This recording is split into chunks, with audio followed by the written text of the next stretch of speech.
boa noite a todos. Vamos dar início aqui. O professor bem explicou e me apresentou. Muito obrigado pelo convite desde já. Bom, pessoal, boa noite. Como o professor bem me apresentou, né, eu me formei pela Universidade Federal do Rio Grande do Norte em 2015.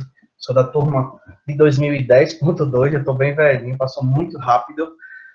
Sou habilitado em imaginologia, análises clínicas, né, / patologia, que a gente sai com 2 habilitações. Então, no meu estágio supervisionado, eu optei a minha primeira opção de ser imaginologia e finalizei o ano em análises clínicas. Sou mestre em biofísica molecular também pela UFRN, né? Fiz especialização em tomografia e ressonância na UNP. Atualmente sou professor coordenador do TCC 1 e 2 da Universidade Potiguar e também leciono várias disciplinas, tanto para o curso de biomedicina também lá, quanto para medicina, farmácia, etc. Atualmente também trabalho como coordenador dos setores de radiologia, de todos os hospitais e clínicas de rede Apivida em Natal. Fui, como o professor falou, né, preceptor e coordenador adjunto do programa de preceptoria, no estágio de biomedicina na UFRN, e sou secretário-geral de Assuntos Jurídicos do Sindicato dos Biomédicos aqui no RN.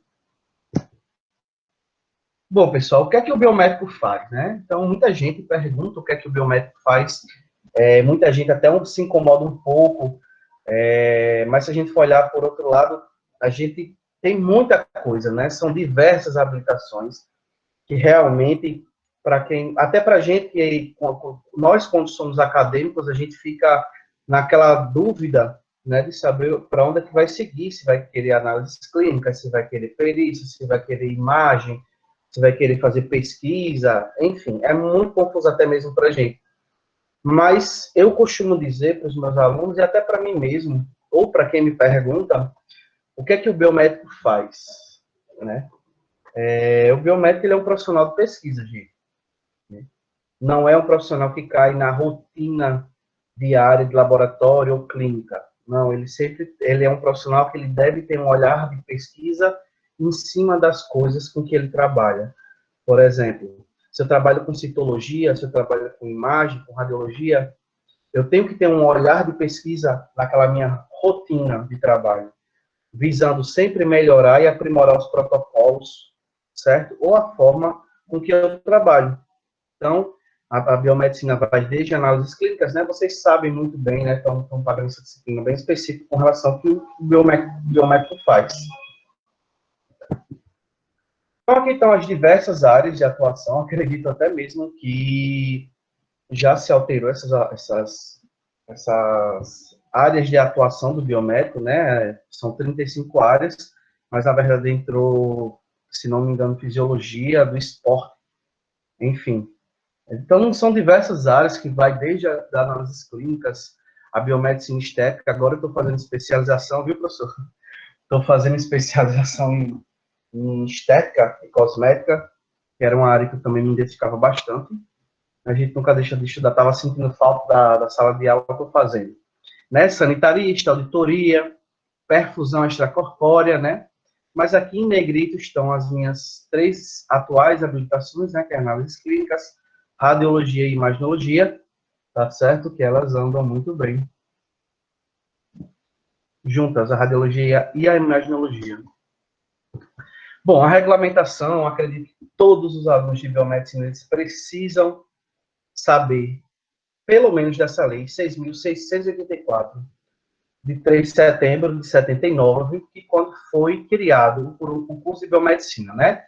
Para quem não sabe, a biomedicina era uma pós-graduação vinculada ao curso de ciências biológicas, né?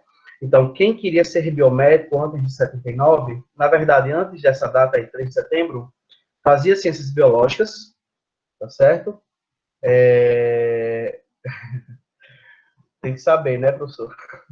Antes, se a pessoa quisesse ser biomédico, você tem que entrar em ciências biológicas, se formar biólogo e fazer uma pós-graduação em modalidade médica, né? Então, você sair com a pós-graduação, era uma pós-graduação. E no dia 3 de setembro de 79, foi desmembrado do curso de Ciências Biológicas e foi criado os Conselhos Federais de Biomedicina, né?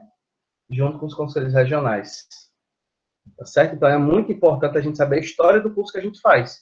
Eu achava muito chato, professor, desculpa aí, viu?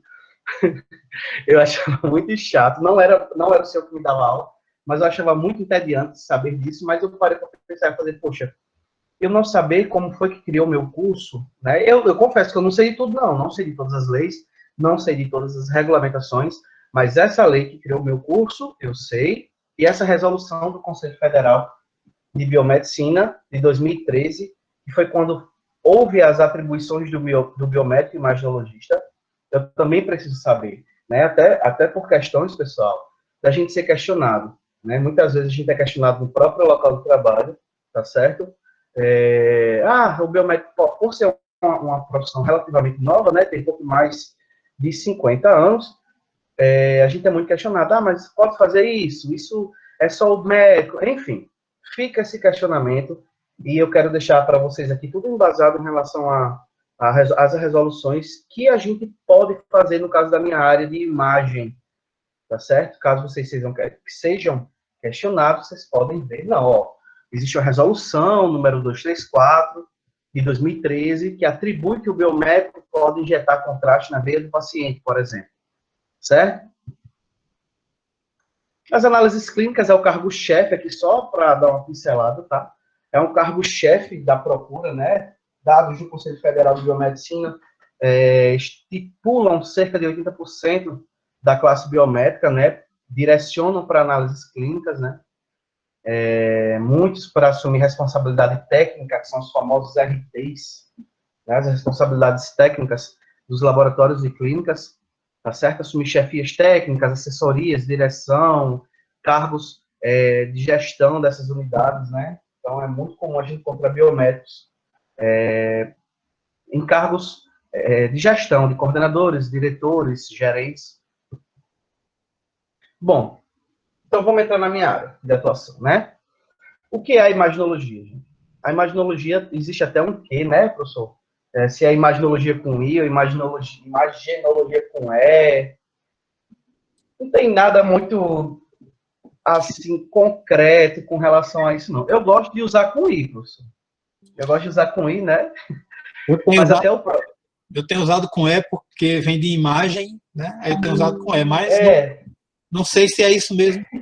Não, mas não existe um termo correto nem errado, não. Eu uso o I porque ele deriva do latim imagens, né? Então, o próprio Conselho Federal não utiliza com I, mas eu não gosto de usar com E porque fica muito abrasileirado, sabe? Enfim, mas não existe, pessoal, não existe uma forma certa nem errada. Tanto imaginologia quanto imagenologia. Na minha carteirinha de biomédico tem com E. Então, eu não vou discutir com o Conselho Federal, né? Deixa com E mesmo, tá certo? Então, o estudo de imagens, né, bem como o professor falou aí, do corpo humano, né, gente? Então, a gente consegue abranger a radiologia geral, tá certo? Vocês estão vendo a setinha? Então, né? Radiologia geral, a radiologia intervencionista, a medicina nuclear e a radioterapia são setores básicos, tá certo? Na verdade, são áreas, não são setores. Já que são 4 áreas dentro da imaginologia que o biomédico pode atuar. Eu vou desmembrar isso para vocês. Tá certo? Que dentro da radiologia geral, a gente encontra... Dentro da radiologia geral, a gente encontra, por exemplo, a tomografia computadorizada. Eu acredito que todo mundo, quase todo mundo, já fez um exame de tomografia, ou já pelo menos ouviu falar. Então, aqui, ó, o parágrafo 1 daquela resolução 234, ele diz aqui, ó, que na tomografia o biomédico pode operar o equipamento de tomografia, criar e definir os protocolos de exames, né? Administrar os meios de contraste, realizar anamnese de paciente para fins específicos de atividade, realizar o processamento da imagem, tá? Documentar essa imagem, fazer as reconstruções. O ponto principal que eu quero chamar para vocês é que a gente pode operar o equipamento, né? Isso está bem claro. Tanto operar quanto administrar meios de contraste. Apenas o médico e o biomédico pode fazer isso. Ou o tecnólogo em radiologia, né?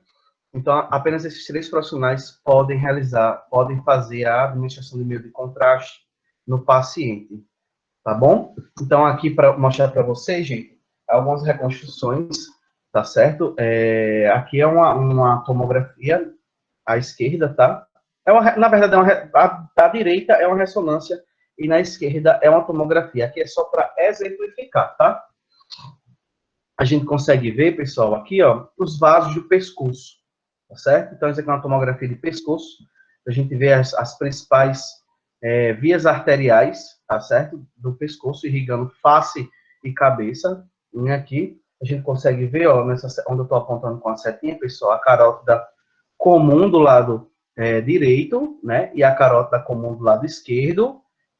E essas mais internas, essas fininhas, ó, são as artérias vertebrais do lado direito e do lado esquerdo, né? Então, a gente tem a vascularização de cabeça, pescoço e medula através dessas 4 artérias, tá bom? Duas artérias carótidas comuns e 2 artérias vertebrais. É muito importante o biomédico nessa área saber de anatomia.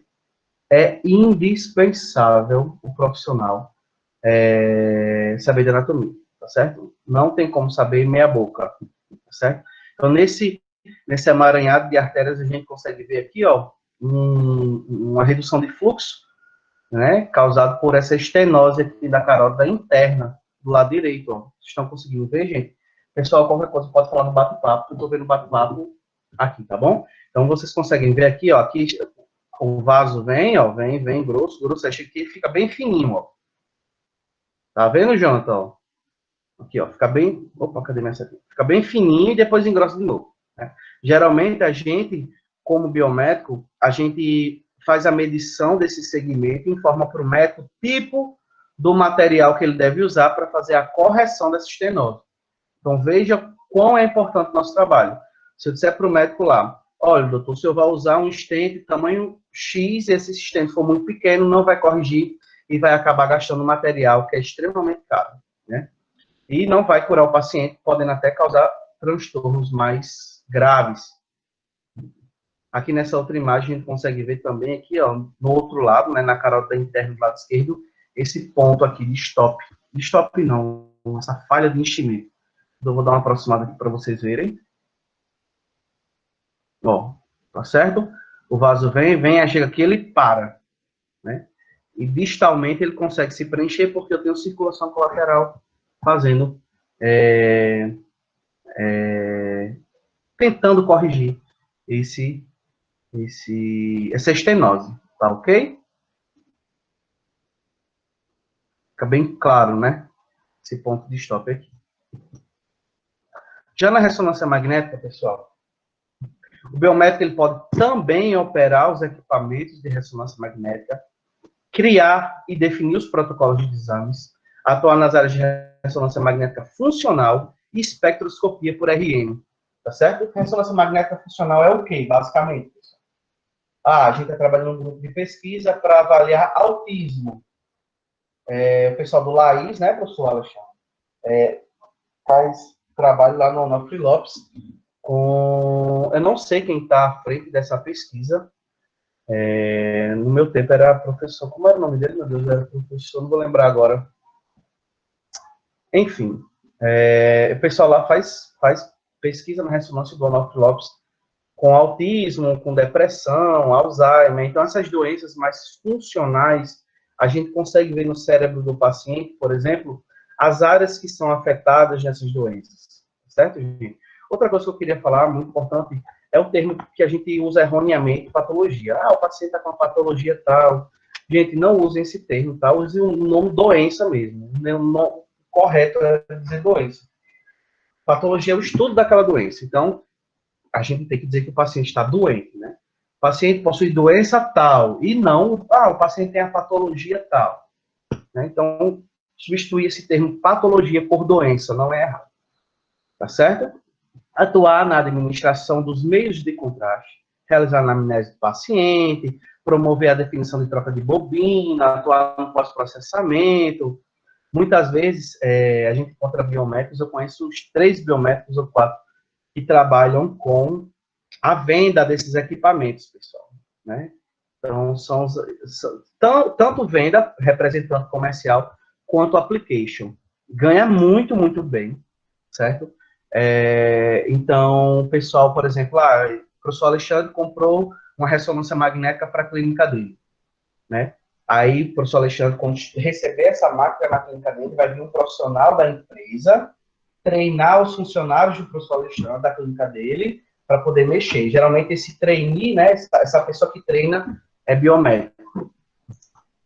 Então, algumas imagens aqui, né, de neurofuncional, mostrando aqui, a gente consegue, eu dou muito aula com essas imagens, tá certo? Porque fica bem didático, mostrando uma ressonância magnética do encéfalo em corte sagital, né, mostrando algumas áreas aqui de ponte, bulbo, cerebelo, né, medula oblongada, e aqui nesse outro lado uma tomografia computadorizada, um PET, né, já entrando na medicina nuclear, mostrando um tumor pulmonar, né, provavelmente um adenocarcinoma de células epidermoides, mostrando aqui para vocês, fica bem claro quando a gente faz a fusão dessas imagens.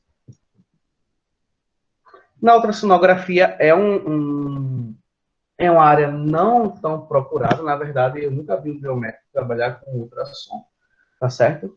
Mas o que diz é que o biomédico ele pode operar equipamentos de ultrassonografia sob supervisão médica, tá certo? Atuar no segmento de aplicação das empresas vendedoras de equipamentos e insumos voltados à ultrassonografia. Né? O pessoal trabalha mais, ao invés de fazer o exame, trabalha mais na venda. Ah, Gerson, mas como seria fazendo o exame? Na verdade, em grandes centros de diagnóstico por imagem, tá certo? A ultrassonografia é um exame operador dependente, ou seja, o médico precisa, para laudar o exame, estar vendo este exame em tempo real, tá certo?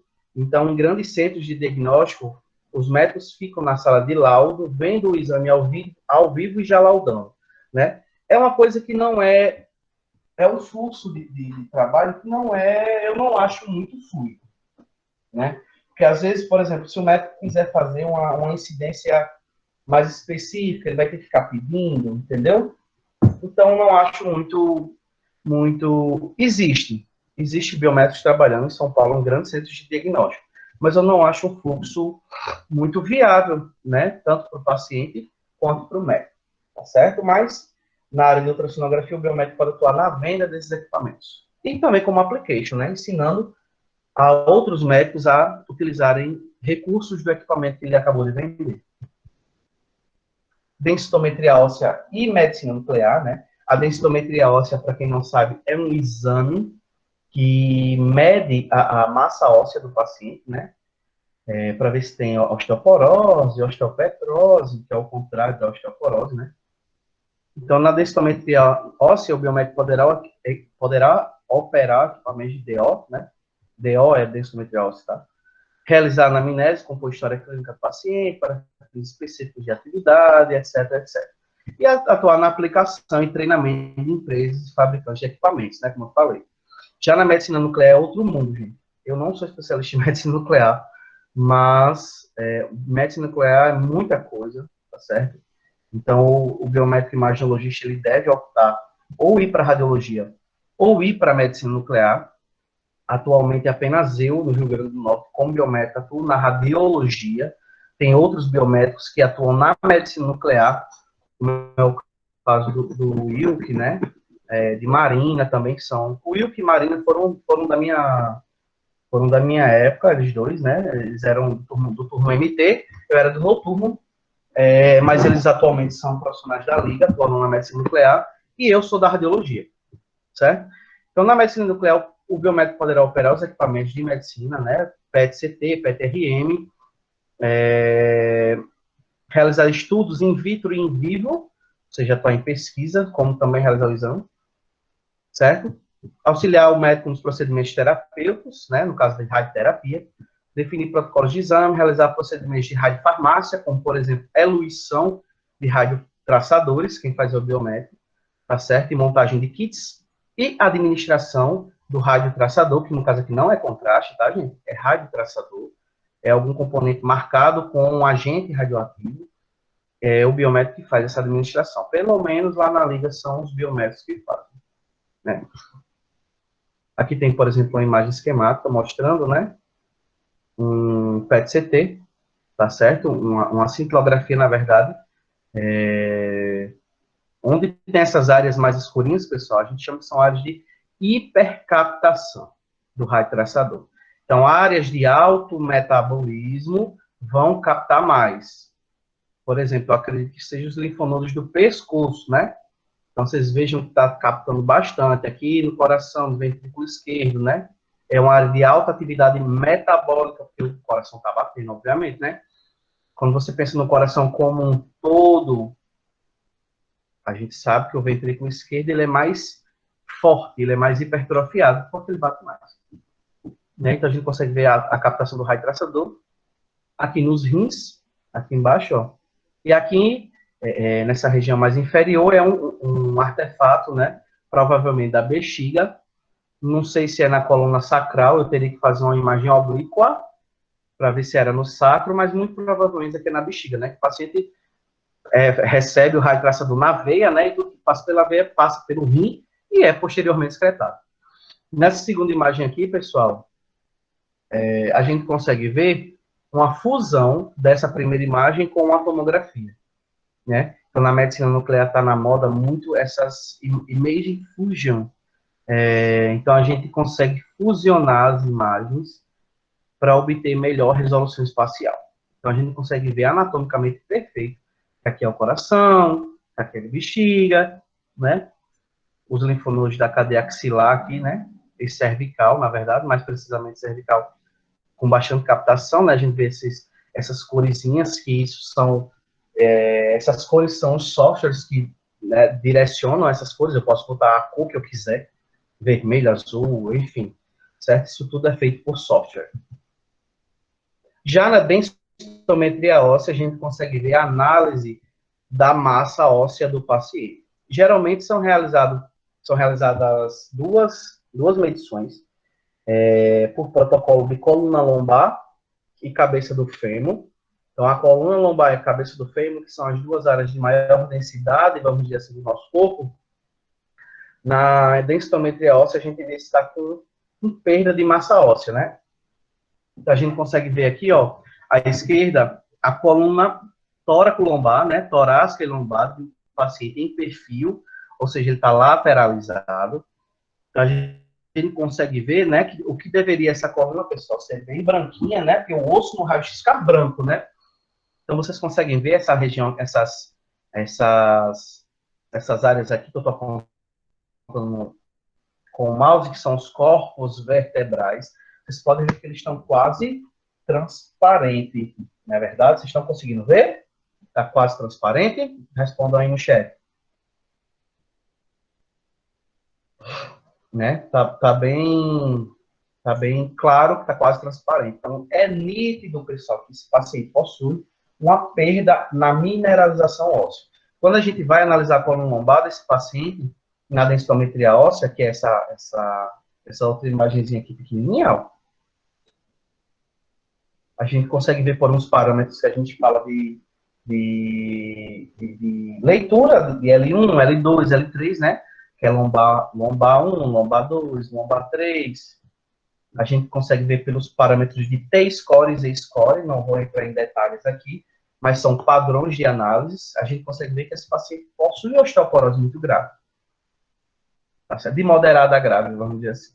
Isso leva em consideração a idade, tá certo? O biotipo do paciente, etc. Que é um laudo de densitometria óssea, só para vocês terem uma ideia de como é emitido um laudo de DO, tá certo? Chegou na minha área, na minha sub-área, vamos dizer assim, né? Que eu atuo na radiologia geral e especializada, né?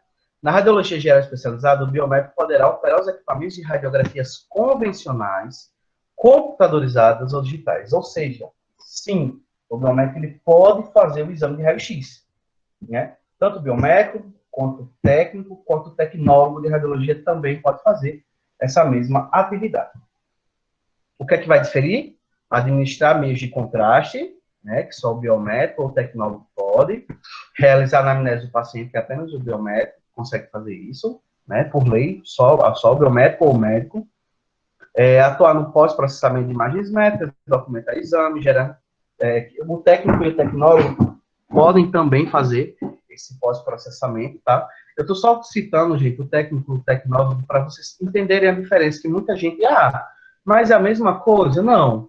Algumas coisas, elas batem, mas outras, por exemplo, gerenciar sistemas de armazenamento e manipulação de informação para diagnóstico por imagem e terapia. Isso é restrito ao biomédico, certo? Ou médico.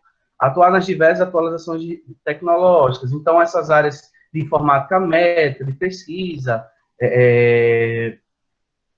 exercer função administrativa, no meu caso, né, no departamento de diagnóstico por imagem e terapia, ela é vetada ao biomédico, tá certo? Então, aqui, por exemplo, gente, lá na minha rotina de trabalho, eu faço os exames contrastados, né? Então, são diversos exames contrastados que a gente faz. Aqui são, por exemplo, pacientes que possuem, gente, então, isso aqui é uma uretra de um paciente masculino, obviamente, certo? A gente consegue ver, ó, uma estenose, né? O paciente tem uma estenose aqui na uretra média dele, né? Quase entrando aqui na uretra prostática. Então, a gente consegue ver esse ponto de estenose. Geralmente, esses pacientes chegam reclamando que não conseguem urinar, ou que sentem ardência ao urinar, ou realmente não conseguem de fato, apenas quando passa a sonda. Aí, quando a gente vai fazer o exame, né, o paciente apresenta um estreitamento do canal uretral, pode ser patológico ou não, geralmente, esse paciente aqui, no caso, foi uma estenose patológica por infecção por clamídia, certo? Então, o paciente teve uma infecção bacteriana que causou esse estreitamento. Aqui nesse outro caso também foi infecção bacteriana, certo? Que causou essa estenose, esse estreitamento bem acentuado. Aqui fica bem claro, né? Então, como é que a gente faz esse exame? A gente injeta o contraste retrógrado, ou seja, pela glândula do pênis é injetado o contraste. Não dói, gente. Por incrível que pareça, isso não dói, certo? Existe uma pinça toda emborrachada, a gente envolve com gases. Isso tudo sou eu que faço, certo? Junto com o médico, na sala. Então, a gente faz a injeção do contraste. O médico, por sua vez, quando é necessário sondar, passar alguma sonda, alguma coisa mais específica, ele é que faz, né? Mas a injeção do contraste e a técnica preparatória quem faz sou eu. Então, existe uma pinça que ela possui 3 garras emborrachadas, tá? Então, a gente coloca isso na glândula do paciente, injeta contraste através de uma seringa emborrachada. É tudo emborrachado. Ruim não dói. Nenhum paciente até hoje reclamou de dor. Vocês acreditam? É incômodo, claro, né? Tem a questão do constrangimento. A gente não pode, o pessoal, perder a humanidade, certo? Eu vou chegar nos exames um pouco mais à frente, que mulheres fazem, que a gente tem que... Sempre quando é mulher, eu gosto de ter alguma outra mulher e só entro na hora que eu vou fazer alguma coisa mesmo. Maria, quem lauda é o médico. O laudo é exclusivo do médico, certo? Então, aqui, ó, o paciente mostrando uma estrenose muito, muito, muito, muito acentuada. A gente sequer, de nada, Márcio. A gente conseguiu sequer passar uma sonda, né? A gente tentou uma sonda de recém-nascido, e esse paciente não foi sondado, a gente não conseguiu. Então, assim, é muito sofrimento para um homem desse, né? Ele disse que doeu mais para tentar urinar do que para fazer esse exame. Então, aqui a gente tem outro tipo de exame. Márcia errou, mas rapaz, errou, que coisa, viu? Não, não é mais não, Márcia. O professor, você tem que reagendar, viu? Essa prova. Bota na recuperação. Aí ele vai botar essa pergunta, para ser lembrado de mim. Vê só, gente. Aqui, nesse exame, é um exame de esôfago, tá certo? Exame do esôfago. Como é que ele se chama? Esofagograma, tá certo? Exatamente, professor. Tá na faculdade, pode errar. A gente não pode errar no atendimento. Pelo amor de Deus. Certo, gente? Então, a gente pede para o paciente fazer o uso do contraste via oral, né? Eu peço para o paciente colocar o contraste na boca, segurar. Deixa de besteira, Márcia. Aqui vexaminada, a gente erra tudo. Já errei. O professor Alessandro sabe que eu era meio que a ovelha negra da minha sala, viu? A gente pede para o paciente encher a boca de contraste, tá certo? É um contrastezinho ele geralmente tem gosto de maçã verde, tá? Então a gente pede para o paciente prender o contraste na boca e engolir quando a gente disser engula, o paciente vai engolir. E a gente vai fazendo radiografias seriadas, ó, sequenciais, do esôfago. Então, o contraste devido à ação da gravidade e também do peristaltismo esofágico, né? Que é comandado aí pelo parasimpático, a gente consegue ver todo o trajeto de deglutição. Qual é a função, gente, disso tudo, de usar contraste? Né? Os órgãos, eles praticamente possuem a mesma densidade, certo? Então, a gente utiliza um meio contrastante, um meio de contraste, para a gente poder ver a víscera, ver vísceras ocas, tá certo? Então, por exemplo, se eu não utilizasse o contraste aqui nesse paciente, eu não teria como ver o esôfago dele, vocês concordam? O esôfago é pele. Pele, ele é muito, muito fino, praticamente não tem... praticamente ele não tem densidade no exame de raio-x, tá certo? Então, eu preciso usar o contraste, né? Por sinal, esse paciente ele possui um marca-passo, vocês conseguem ver aqui, essas duas pontinhas são dois marca-passos, tá bom? Um aqui no nosso sino arterial e outro no ato ventricular, aqui na parede posterior do ventrículo, dos ventrículos aqui, acredito, do direito. Tá certo? A gente consegue ver, ó, essas ondas aqui que a gente tá vendo, são ondas terciárias. Isso não é legal. Tá certo? Esse exame seria a fluoroscopia. Exatamente, Yasmin. E essa modalidade é a fluoroscopia. Fluoroscopia é o raio-x em tempo real. Né? É porque aqui é a imagem, obviamente, né? Mas a gente consegue ver deglutindo assim, descendo mesmo ao vivo a corujão, que é tudo cinza, né? Mas a gente consegue ver ao vivo, tá? A modalidade, Yasmin, preste atenção. A modalidade do exame é fluoroscopia, mas o tipo do exame é esofagograma, tá certo? Combinado? No caso, um deglutograma. Esse deglutograma, na verdade, não é a mesma coisa. Deglutograma, geralmente, quem faz é o pessoal da fono, né? A técnica é um pouco diferente, mas o resultado é praticamente o mesmo. Como é que é o deglutograma? O paciente chega com disfagia, ou seja, com dificuldade de deglutir, aí o fono faz o quê? Pega várias texturas de alimentos, como por exemplo, sei lá, o pessoal lá no hospital fazia com água, com creme crack, com bolacha, com pão, e eles melavam esses alimentos com contraste. Então, eles pediam para o paciente mastigar e deglutir, para ver até que consistência o paciente conseguia deglutir com tranquilidade, com facilidade, vamos dizer assim, né? Então, geralmente, comidas mais pastosas, sólidas, os pacientes que tinham dificuldade de deglutir, né, que se chama disfagia, apresentava engasgo, etc. Tá? Isso daqui é para eu avaliar mesmo o esôfago como um todo. Né? Aqui, por exemplo, uma parte mais distal do esôfago, né, que já passando por o estômago, né, que é a transição que a gente chama de transição esôfago-estômago, logo aqui ao lado dessa grande bolha preta, é a bolha gástrica, né, o arroto, que fica no estômago, é o arroto, que é o fundo do estômago, né, e é muito importante quando a gente faz esse exame, gente, fazer essa imagem, que é para ver se o paciente tem algum tipo de herniação, tá? Deixa eu ver se eu tenho aqui, eita, desculpa. Quando o paciente tem alguma hérnia, eu queria botar aqui uma coisa, peraí. Eu queria usar canetinha. Beleza. Quando o paciente tem uma hérnia, pessoal, o que é que acontece? Esse contraste, ao invés de ele vir para cá, como ele está seguindo aí no fluxo, ele faz isso, ó. Faz uma bolsinha para cá, ó. Certo? Então, isso é uma herniação. Herniação, gente, é quando algum órgão sai do seu lugar. Ele está herniado. Né? Que é uma famosa hérnia de hiato. Né? Ixi, Maria, eu sou péssimo para escrever.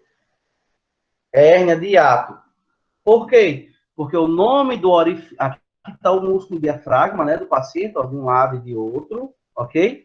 E o músculo diafragma que faz a divisão do que é tórax, que está para cima, e abdômen, que está para baixo, né? Então, do diafragma para cima é tórax, e do diafragma para baixo é abdômen, tá certo? Então, no músculo... Deixa eu apagar aqui. Então, vou redesenhar aqui o músculo diafragma. É um músculo relacionado ao quê, gente? Respiração, né? Então, gente, vê só. O músculo diafragma está aqui, o esôfago ele está passando pelo diafragma. Se ele está passando pelo diafragma, existe algum orifício no diafragma que permita a passagem do esôfago? Sim, Gerson, existe. O forame hiatal. Por isso o nome é de hiato. Hiatal, ó. Hiatal, certo? Não só o hiatal, tá? Eu tenho mais 2 outros forames que permitem a passagem de outras estruturas, como, por exemplo, veia cava inferior, concordam? A veia cava inferior que faz a drenagem de sangue dos membros inferiores para cima, né? Desemboca no átrio direito. Então, a veia cava inferior também vai ter um buraquinho aqui, no diafragma, para passar. E, quem mais? A artéria aorta, né? A artéria aorta surge a partir do ventrículo esquerdo, né? Vai fazer a curva, né? Aqui vamos, de forma bem imbecil, gente, bem didática. O coração está aqui, né? Então, vai sair do coração a artéria aorta, né? Ele vai fazer essa curvinha, né? Todo mundo falando também aqui. Vai fazer essa curvinha, né? Que é o arco da aorta, ou a crosta da aorta, e vai descer para fazer irrigação do tórax e abdômen. Ele precisa passar pelo diafragma. Então, o diafragma ele possui 3 orifícios: o forame hiatal, né? O forame aórtico e o forame da veia cava inferior. Ok? Aqui é só para a gente relembrar. Tá vendo, gente? A gente precisa saber de anatomia na ponta da língua. Então, veja só. A gente precisa pegar essa imagem justamente porque, às vezes, o paciente tem herniações aqui para cima. Então, a gente tem que documentar isso para o médico poder laudar posteriormente. Já nesse exame, galera, é um exame que a gente chama de enema opaco ou clister opaco, certo? É um exame de intestino grosso. Então, o contraste também ele é injetado retrogradamente, ou seja, ele é injetado pelo reto, tá certo? A gente consegue ver, ó, vários pólipos, ó, tá vendo? Vários divertículos, perdão. O paciente tem um... Vocês sabem a diferença de divertículo para pólipo? Digam aí no chat. A diferença de divertículo para pólipo. Qual é a diferença? Valendo um ponto na conta do professor. 63 pessoas online. Vamos lá. Qual é a diferença de divertículo para pólipo? Pólipo cresce para dentro da luz, divertículo para fora. Exatamente. Quem foi que... Ah, professor, não vale, né? Exatamente, Alexandre. O pólipo, ele cresce para dentro da luz, né? E o divertículo para fora. Então, a gente consegue ver essas... Deixa eu dar um zoom aqui, ó. A gente consegue ver essas estruturas exofíticas, ou seja, que cresce para fora. Então, isso aqui é um divertículo. Então, o paciente com a diverticulose. Diga aí, Letícia. Meio besta não, nada é besta.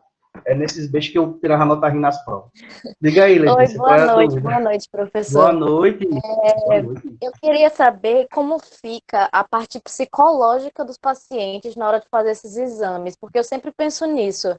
Quando você fala, sei lá, para acho que até com homem é mais complicado, né? Porque tem mais tabu. Para fazer esse tipo de exame retal, coisa do tipo, como fica a parte psicológica? Vocês são treinados para isso ou vocês só jogam assim para eles? Obrigado pela pergunta, Letícia. Muito boa sua pergunta. Como eu falei anteriormente, a humanização, né? A gente não pode perder a humanidade, né? A gente vê muitas pessoas trabalhando feito robôs. A gente não pode ser assim. O que é que eu faço? Eu confesso que a gente não recebe treinamento para isso, Letícia. Não recebe. Deve ter hoje em dia abordagens na academia, né? Mas no meu local de trabalho ele não oferece. Mas o que eu, como profissional, devo fazer para acolher aquele paciente da melhor forma?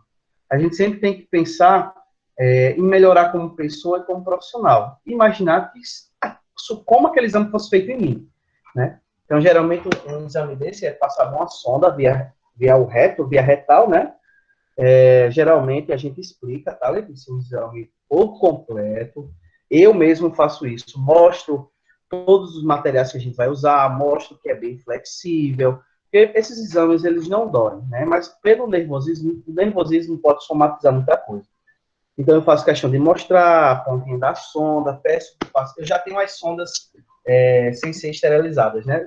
Nesse caso, nem precisa, né?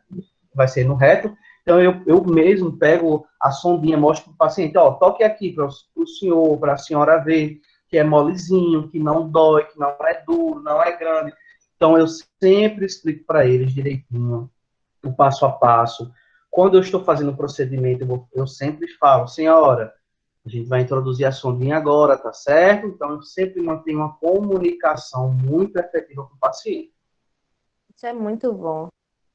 Pois é, Eu pensei nisso porque eu assisti um filme chamado Pat Adams, que é de um médico real, né? Isso, Eu achei impressionante que realmente os médicos, em sua maioria, eu acho, agem de uhum, forma completamente desumana, eu acho fora do comum. E ele se referia aos pacientes pelo nome, né? Não pelo diagnóstico deles. Eu achei muito massa. Eu tivesse esse questionamento agora. Porque se envolve na nossa área também, né? De certa forma. exatamente. Gente, eu aconselho, deixa eu um pouco arrepiar. Eu aconselho fortemente vocês assistirem esse filme. A minha conduta quanto profissional melhorou muito após eu assistir esse filme, certo? Não que eu não fosse humano, mas eu era muito imaturo com relação a isso. Então, esse filme a gente pensa e faz, poxa, caramba, né? A gente estuda para prova, para se matar muitas vezes, para. Enfim, eu não preciso nem dizer, né? A gente morre de estudar, às vezes, da academia para tirar as melhores notas para ser o melhor da sala, para aprender tudo que o professor pergunta. Mas quando a gente vai para a vida real, a gente leva um tombo. Um tombo de realidade, assim, no bom sentido, tá? Então, quando eu assisti esse filme, faz um bom tempo que eu assisti esse filme, acho que uns 2 anos de formado eu assisti esse filme, e me fez uma reflexão muito profunda. Poxa, que caramba, como é verdade o que acontece naquele filme. Eu chamava meus pacientes e eu queria ser tecnicamente o melhor, mas eu estava pecando em não ser tão humano, né? Eu não estava sendo uma pessoa, estava sendo uma máquina, né? Então, a gente tem que tratar muito bem os pacientes, porque, poxa, deve ser muito incômodo, gente. Você ficar pelado na frente de 2, 3, 4 pessoas, né? Enfim, é necessário, o benefício do diagnóstico é imprescindível. Mas, poxa, vamos, vamos pensar, né? E, geralmente eu cubro o paciente, né? Eu deixo realmente só o campo de introdução da sonda descoberta. Então, eu sempre trabalho isso com os meus subordinados lá de onde eu trabalho, tá? Então, aqui a gente também faz imagens seriadas, né? Que se é seriado, o retrógrado está voltando, né? Esse nome retrógrado é de voltar, de retorno. Tá? O ânus... Peraí, deixa eu pegar aqui o vermelho. Gente, eu sou daltônico, não consigo ver. Ó, o ânus estaria mais ou menos aqui, ó. Certo? Pronto. O ânus está aqui. Então, a gente introduz a sonda aqui nessa região, né? Infla um balão aqui, que é para essa sonda não voltar, nem contraste voltar. E injeta contraste. O contraste vai fazendo a forma retrógrada das fezes, por exemplo. Certo? Então, vem o quê? Da anatomia. Cólon sigmoide, ampola retal, cólon sigmoide, cólon descendente, né, ó, cólon descendente, aqui é a flexura esplênica, cólon transverso, né, que tá mostrando aqui o cólon transverso, ó, flexura hepática, né, que aqui em cima tá o fígado, e aqui tá o baço, por isso, aqui é flexura hepática, aqui é a flexura esplênica, né, e aqui ele vem e desce, que é para onde, ó, o apêndice vermiforme aqui, ó, já para fazer a conexão conexão iliocecal, deixa eu ver se foge da cabeça, a conexão iliocecal, porque aqui já vai vir intestino delgado, tá certo? Todo mundo compreendeu o que eu falei? O apêndice vermiforme aqui, ó. Ó, esse filetinho, ó. Certo? O apêndice vermiforme. Então, quando chega no apêndice, o contraste, a gente encerra o exame, porque esse é um exame que avalia intestino grosso. Enema opaco é a avaliação de intestino grosso, tá certo? Então, quando chega aqui no apêndice, o exame está encerrado. Esse outro exame é a mesma coisa, aqui uma imagem mais panorâmica, dá para vocês terem uma noção maior, né? Então, aqui a gente tem a ampola retal, ó, nesse emaranhado de coisa que é o cólon sigmoide, que ele parece um Szinho, né? Ah, Gerson, por que ele não está parecendo um S? É porque eu tenho que fazer outras incidências, tá, gente? Faço incidência de cima para baixo, aí eu vejo bem direitinho o S, que geralmente a gente encontra o cólon sigmoide. E nem sempre é S não, viu, gente? Nem tudo que a gente vê nos livros. E os meus professores sempre falavam isso. Vocês, gente, ó, vocês estão vendo isso no livro, mas na prática é diferente. E é mesmo, viu? A gente vai principalmente anatomia, que tem as variações anatômicas, a pessoa quebra a cara. Não que seja tão diferente, né, gente? Mas tem algumas variações. Aqui nesse caso, se vocês notarem, a anatomia do intestino grosso desse paciente está completamente estranha, né? Vamos dizer assim. É uma coisa estranha, já sei o que é, não. Não sei que doença é essa, não, mas está estranho. É por onde a gente começa, tá? Então, vocês vejam que esse intestino grosso, ele não tem a austração, né? Se vocês compararem com o daqui, ó, a gente tem ó, as austrações, né? Os áustros, né? Que austrações, gente, nada mais é do que essas estruturas que são formadas pelos movimentos peristálticos, ó. Na outra não tem. Então, a gente está diante de um quadro de colite ulcerativa, tá? Essas áreas mais escuras são úlceras que o paciente tem. Isso é secundário da doença de Crohn, tá bom? Então, aqui a gente consegue ver, ó, ampola retal, cólon sigmoide, retrogradamente, como eu falei, né? Cólon descendente, cólon transverso, cólon ascendente, né? Aqui já é esse daqui, ó, que eu vou grifar em amarelo, ó, já é delgado. Certo? Eu acho que está bem claro, né, gente? Vocês estão conseguindo ver? Conseguiram entender a anatomia? É bem fácil. O mais complicado é a gente estudar a doença mesmo, né? As apresentações das doenças. Nesse outro caso, gente, é um exame. Todos esses exames aqui são arquivos meus, tá, gente? São os meus pacientes que eu pego para discutir, no caso, com os meus próprios profissionais. Eu discuto com eles para eles aprenderem também. Então, aqui a gente tem um exame chamado de urografia escritora. A gente injeta o contraste via endovenosa, ou seja, na veia do paciente. E aqui nessa primeira imagem, o exame está sem contraste. Aqui, o urografia escritora, como o próprio nome já sugere, né, um estudo do sistema urogenital, né? A gente consegue ver já, gente, olha aqui, ó, esse cálculo renal imenso no rim esquerdo, né? Que aí essa radiografia é como se o paciente estivesse de frente para a gente. Então, mediante esse cálculo, o médico suspeitou se o rim estava excretando ou não. Então, vamos injetar contraste, né? O contraste vai ser o simulador da urina, nesse caso, tá certo? Então, vamos lá, vamos injetar contraste nesse paciente e ver se esse rim, com esse cálculo imenso, está funcionando. E, para nossa surpresa, a gente viu que sim, né? Vocês conseguem ver aqui, ó, o rim direito, deixa eu demarcar aqui, gente, porque tem que ter o olho treinado também, tá? Mas o rim direito, a demarcação dele está aqui. O rim esquerdo, a demarcação dele está aqui, ó. Tá certo? Aqui é a pelve renal, né? De um lado e de outro. Então, vocês conseguem ver que esse cálculo renal, ele ocupa a pelve renal do rim esquerdo inteiro. Né? Então, mas vocês conseguem ver o rim direito excretando normalmente, né? Como é que eu sei, Gerson? Que aqui ele está excretando, ó, via os ureteres, obviamente, ó, o ureter sendo desenhado, ó, até a bexiga, tá certo? Como eu falei, por surpresa nossa, o rim esquerdo, mesmo com esse cálculo imenso, ele consegue excretar também, ó. E aqui é a bexiga, certo? Então, são exames que a gente avalia de forma indireta o funcionamento de algum órgão.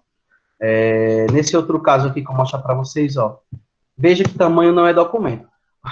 Um cálculo deste tamanho não impede que o rim excrete urina. Mas um cálculo, gente, desse tamaninho aqui, ó. Olha o tamaninho desse cálculo. Ó. Olha só o tamanho dele. Isso daqui deve ter o quê? 0,3 milímetros de tamanho. Um cálculo deste tamaninho no ureter, ele impede que esse rim excrete. Olha o rim aqui, ó. Deixa eu demarcar o rim aqui. O rim direito, ó. Ó. Certo? Aqui as pirâmides renais maiores, né? Maior, menor. Certo? Aqui a pelve renal. O contraste vem. Quando chega aqui, ele faz um ponto de stop. Né? Ele para. Então, o prognóstico desse paciente que tem um cálculo de 0,3 milímetros, 0,3 não, desculpa, deve ter 1 milímetro mais ou menos de tamanho, certo? O prognóstico desse paciente aqui é muito pior do que esse outro aqui, que tem um cálculo, sei lá, de 5, quase o tamanho do rim todo, né? Porque aqui ele está entupindo realmente o sistema renal. Posteriormente, o que é que vai acontecer? Essa pelve renal e os sistemas pielocalicinais, né, que são os sistemas internos do rim, eles tendem a se dilatar por completo até que o rim perca completamente a sua função. Certo?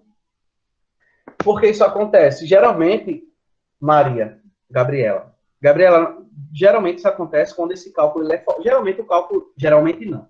Sempre o cálculo ele é formado no rim. Ele é intrarrenal. Certo? E quando ele desemboca aqui nos sistemas coletores, ele vai descendo. Aqui sim o paciente... É mais fácil, gente. Quem foi que disse assim? Coitadinho do paciente. Márcia, esse paciente aqui que tem esse cálculo desse tamanho, é muito provável que ele seja assintomático, viu? Não esteja sentindo dor nenhuma. Mas esse outro aqui, com certeza, sente uma dor rasgando nas costas. Porque esse cálculo está passando. Gente, esse cálculo não é um cálculo liso, não. Ele é todo espiculado. Ele é cheio de pontas. Como se fosse em formato de agulhas. Né? Por isso que o povo diz que dor com uma crise renal é pior que parir. Porque realmente, gente, ele desce rasgando. E muitas vezes o paciente, quem teve já crise de cálculo renal, sabe que muitas vezes a gente não, meu Deus, repreende. O paciente urina sangue, né? Porque realmente ele sai rasgando o sistema coletor como um todo. Tá certo? Esse outro exame eu acho muito bonito. Ele é um exame que a gente chama de histerossalpingografia. Um nome enorme. Histerossalpingografia. Histero faz alusão a útero. Certo? Salpingo faz alusão a trompas. Grafia é a aquisição, né? Dados. Histerossalpingografia. É um exame de útero e trompas. É outro exame muito cômodo, certo? A paciente, nesse caso, sente muita dor. Muita dor não. Algumas pacientes não sentem dor. Dor, eu digo cólica. Tipo cólica menstrual multiplicado por 10, vamos dizer assim. Por quê? A gente sonda essa paciente e infla um balão dentro do útero dela. Então, se vocês pararem para imaginar, eu vou aproximar quem mais. Se vocês... que foi, hein? Gente, bebam água mesmo. Ó, vê só. Todo mundo olha aqui. Presta atenção aqui. Onde está a mãozinha aqui, ó, essa área mais escurinha, essa bolinha mais escura, é o balão da sonda. Não é cálculo no útero, certo, Letícia? Eu vou dizer para que serve. Geralmente, as pacientes que chegam para fazer esse exame, pessoal, elas relatam infertilidade. Certo? Infertilidade. Vamos lá. Essa parte mais escurinha que vocês estão vendo, onde a mãozinha está em cima, ó, é o balão da sonda. Isso aqui é dentro do útero mesmo, tá? Então, a gente injeta o contraste, e esse contraste vai começar a preencher o útero da paciente. Aqui é um útero de Delfo, ou seja, o útero, ele é um útero septado, né? Ele tem 2 septos. O certo é ser só um, né, gente? O útero ser como se fosse um triângulozinho invertido. Mas aqui ele possui duas partes. Aí aqui a gente consegue ver a trompa do lado direito. Olha como é muito bonito, né? Esse fiozinho de nada é a trompa do lado direito. E esse outro lado aqui é a trompa do lado esquerdo. Ele vai até os ovários. E esse contraste ele precisa se desembocar no peritônio.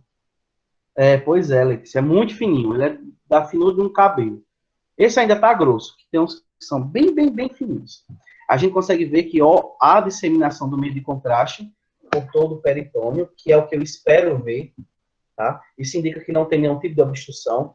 A paciente possui uma alteração anatômica uterina, mas não possui nenhum tipo de obstrução, nem salpingite, né, que são inflamações das trompas, tá certo? Essa salpingite, ela faz um ponto de obstrução, impedindo, obviamente, que o espermatozoide atinja o ovário, né, causando infertilidade. Assim, os raciocínios clínicos são bem fáceis de entender. Se eu tenho vamos aqui para esse caso. O que é o normal? No ato sexual, o espermatozoide percorrer todo esse caminho, passar pelas trompas, atingir o ovário e engravidar a mulher. Se eu tenho alguma inflamação, o que é que a inflamação causa? Rubor, aquela tríade que nem eu sei de cabeça, né? Rubor, calor, dor e tem outro. Eu não lembro. A pessoa já pagou patologia aí, me lembra aí? É rubor, calor, edema. Lembrei. Falei primeiro, professor.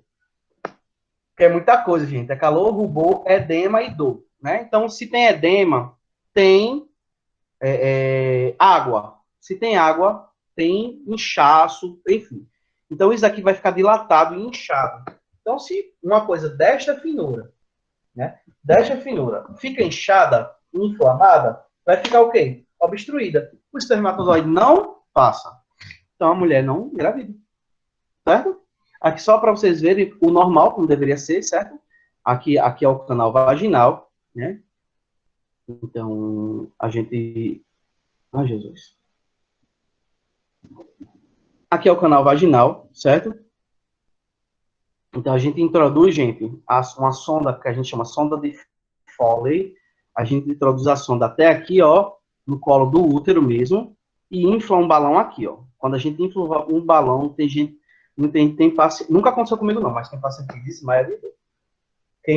Imaginem, a mulher no período menstrual sente cólica, ou seja, sangue, uma lâmina de sangue, né? Aqui dentro já incomoda. Imagina você inflar um balão de 3, 4 centímetros, bem aqui na boca do útero, vamos dizer assim, para ser bem didático, né? Bem no colo do útero de uma mulher, né? Injetar um contraste, que esse contraste, gente, ele é oleoso. O sangue, pelo menos, ele é líquido, né? Mas o contraste que a gente utiliza para fazer esse exame, ele é bem oleoso. Parece óleo de cozinha mesmo. Ele é até mais grosso do que óleo de cozinha. Então, os pacientes relatam muita cólica. Tem paciente que não sente. Tem paciente que sente, mas é suportável. E tem paciente que chega a desmaiar. É muito relativo. Então, vejam o quanto a gente precisa estar preparado para essas situações. Então, o contraste dissemina tanto para a trompa de um lado quanto para a trompa do outro, né? O septado foi o que a gente viu agora, né? Ele apresenta o septado parcial completo. A gente viu um caso de septado parcial quase completo, né? Que o septo ele vem até um pouquinho mais aqui embaixo, mas a paciente tem apenas um ósseo, né? Se eu voltar aqui, ó, a paciente possui apenas um orifício de entrada. Então, a gente considera como um septado parcial. Ok? Bom, gente, só para vocês terem uma noção, né? É claro que tem muito mais coisa por trás. Mas vejam que o biomédico não é só aquele profissional que fica no laboratório. Não é só aquele profissional que pipeta. Não é verdade? O procedimento precisa ser anestesia sem anestesia. Não pode ter anestesia, Vitor. Gente, então, vejam quanto o profissional biomédico é um profissional que ele necessita se especializar demais, né? Eu sou de análises clínicas, entendo bastante, não atuo na área de análise, mas eu dou aula de análises clínicas na UNP, né? E de imagem quando tem. Mas vejam essa outra face da biomedicina, né? A biomedicina clínica, tá certo? A gente tem a parte laboratorial e tem a parte clínica, tá joia? Então, professor, muito obrigado. Desculpa aí o tempo, acho que eu ainda estou no tempo, né? Gostaria de abrir perguntas. Se alguém tem alguma pergunta, pode ficar à vontade. E sigam lá, gente, no meu Instagram. Sempre eu coloco lá casos clínicos no meu Instagram, profissional, é imaginologia.biométrica. Eu sempre coloco casos clínicos, enquetes, é bem bacana. E meu Instagram pessoal tá aqui em cima. Muito obrigado. Valeu, Jaedson. Muito obrigado. Palestra muito boa mesmo. Pessoal, fiquem à vontade. Nós temos aí uns 10 minutinhos, mais ou menos, né, de intervalo para a próxima palestra. A nossa próxima palestrante já está na sala, Tássia. Bem-vinda, Tássia. Boa noite. Fiquem à vontade para fazer perguntas para Jaedson. Aproveitem essa oportunidade. Obrigado, pessoal, aí, pelos elogios. Muito obrigado mesmo. O professor Hermeton também está na nossa sala. Ei, professor, como é que tá, Everton? Veja aí. Fabiano, Tá o tudo sob biométrico... controle. Eita, que saudades! Estou bem, graças a Deus. Que bom, que bom. Parabéns pela palestra. Muito obrigado. Fabiano, respondendo sua pergunta, o biométrico, sim, ele pode injetar o meio de contraste. Não só injetar, como fazer o acesso, né? O acesso venoso, geralmente quem faz é o biométrico, e no ato do acesso ele já faz a injeção do meio de contraste. Então, a gente já precisa estar preparado para outro viés, que é se o paciente tiver alguma reação alérgica, né? A gente tem que estar sempre muito atento às coisas. Qual o top? Vitória, qual o top 5 exames mais incômodos? A esterossalpingografia é o primeiro, o segundo é o enema opaco, o terceiro é o esofagograma, porque o esôfago, gente, ele bebe o contraste, é bem gostoso o contraste, certo? É de maçã verde, mas ele é muito doce, então você não... Imagina você tomar um negócio... Gente, quem já fez aquela curva de tolerância à lactose, à glicose, perdão, você toma aquela garrafa não é nada comparado ao contraste, ele é bem mais doce. Então, imagina você tomar um negócio extremamente doce de 6 horas da manhã. Então, não é legal. E o quinto, eu acho que é a urografia excretora, que é o que a gente faz na veia. Tem um incômodo da picadinha na veia, mas depois o paciente não sente mais absolutamente nada. O contraste ele é muito doce, Vitória, porque ele precisa ser deglutível, vamos dizer assim, né? Esses contrastes, por exemplo, se eu posso beber o contraste que eu injeto na veia? Posso, não tem problema nenhum, não. Mas qual é o problema? Ele é extremamente amargo. Então, o que é que a gente poderia induzir o vômito de um paciente no exame de esôfago, e se o paciente tiver um refluxo patológico, né, doentio, a gente não vai ver, porque a gente está induzindo o paciente a vomitar pelo gosto ruim do contraste, tá entendendo? Então, a gente tem que anular esse artefato, vamos dizer assim, né? A gente não pode induzir o vômito. Porque se o paciente, por exemplo, eu tenho refluxo gastroesofágico.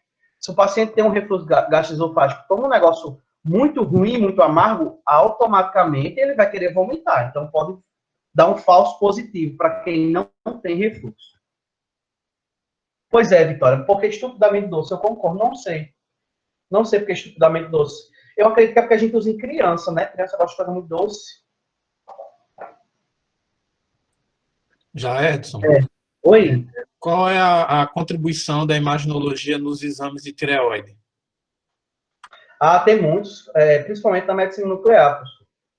Os exames feitos com iodo, né? Na medicina nuclear, as cintilografias de tireoide, paratireoide, é mais a área de medicina nuclear, tá? Então, o paciente tem na radiologia tem a ultrassonografia também, a ultrassonografia de tireoide e paratireoide. Mas, quando o paciente apresenta alguma alteração de textura na ecografia, na ultrassonografia, né? Aí, geralmente, eles avaliam o metabólico do órgão na medicina nuclear. Foi muito bom até o senhor ter tocado nesse assunto. Gente, radiologia geral, a gente avalia anatomicamente o paciente, os órgãos, as estruturas. Na medicina nuclear, a gente avalia o metabólico daquele órgão, se ele está metabolicamente ativo, inativo ou parcialmente ativo, certo? Vixe, Maria, aí, professor. Gabriela perguntou que queria saber mais sobre a biofísica na imaginologia. Tem que saber muito. Tem que saber muita física, certo? Todos, principalmente, Gabriela, quando a gente vai estabelecer protocolos, né? E, por exemplo, a dose de radiação numa criança deve ser X% abaixo que uma dose de um adulto. obviamente, né? E para isso a gente precisa entender, Gabriela, como é que a radiação interage com o tecido orgânico, né, de uma criança. Porque a criança tem que baixar a dose, porque no adulto tem que aumentar a dose, certo? A gente tem que saber, sim, muita biofísica, muita mesmo. Tem mais Mais uma algum? coisa interessante, Gabriela, Hum. para os outros cursos, essa parte de radiação, radioproteção, radiobiologia, Uhum. na biofísica a gente tem umas 2 ou 3 aulas só, né? Para vocês, esse conteúdo não está na biofísica, está na disciplina de fundamentos de imaginologia, que como precisa de mais tempo, mais dedicação, a gente deslocou para lá. Mas tem outras coisas que a biofísica importa, né, para a imaginologia, que é a compreensão da parte nuclear, né, de como funciona o ultrassom, de como funciona a ressonância magnética, tudo isso são princípios biofísicos que estão envolvidos. E princípios biofísicos, de engenharia de materiais, porque, por exemplo, principalmente do ultrassom, né, o efeito que é um efeito pisoelétrico, né, a gente precisa saber que é devido a esse efeito que é produzido a onda, né, pela deformidade do material lá do cristal, então a gente precisa entender a questão da biofísica, de material, desde o átomo, é muito importante. É incrível como até hoje, qualquer aula minha, professor, que eu vá falar alguma coisa de física, eu tenho que falar do átomo. E é mais incrível, e um pouco até triste, que alguns alunos, eles não é que não saibam, é porque o pessoal não aborda muito, mas quando eu pergunto, gente, o que é que tem no núcleo de um átomo? A galera fica pensando. Gente, próton, nêutron. E na eletrosfera tem o quê? Aí o pessoal fica pensando. Porque são coisas que não são abordadas diariamente, mas a gente acaba esquecendo, claro. Esquece sim. Uma coisa super básica, mas esquece. Então, eu sempre faço questão de começar com a imagem de um átomo. Tá. Gente, o que é que tem no átomo? Aí eu vou desenvolvendo posteriormente, porque se você, um alicerce de uma casa, se você não fizer direito, não adianta, pode ser a casa mais bonita, ela vai cair. Então, eu prezo muito o básico, né, professor? Tem que saber do básico para poder avançar no conhecimento. Rui, com relação ao mercado de trabalho, eu não vejo dificuldades. Eu acho que, assim, quem faz o mercado de trabalho é o próprio profissional. Isso é bem comum, assim, eu dizer, né? Bem clichê, vamos dizer assim, mas é verdade. Se você é um bom profissional, se você se destaca, se você estuda, você é contratado. Só tem eu que trabalho na radiologia no Rio Grande do Norte inteiro. Não impede de outros profissionais trabalharem na radiologia também, né? Então, é uma luta muito grande, tá certo? É uma luta muito grande, porque a gente compete com outros profissionais mais antigos do mercado, tá certo? Então, para você se inserir é mais complicado. Mas se você se destacar, você consegue tranquilamente um emprego.